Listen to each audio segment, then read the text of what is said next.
Ωραία αλλαγή με το αριστερό για τον αρχηγό του Ολυμπιακού. Η σέντρα του, Νούνιες μέσα στην περιοχή με τον Ποσέτσοκο και τον Νικός. Έγινε το 1-2, Νούνιες, πλασάρι, γκολ, πολύ ωραίο γκολ.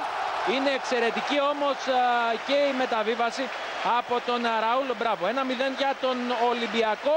Το μισό γκολ ανήκει στον Ισπανό, αλλά και το τελείωμα της φάσης από τον Νούνιες.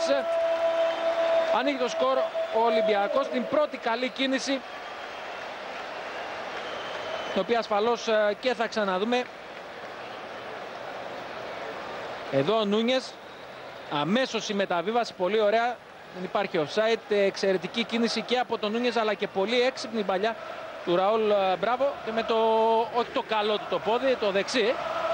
Πολύ καλή κίνηση, το πρώτο γκολ λοιπόν για τον Ολυμπιακό στο 24.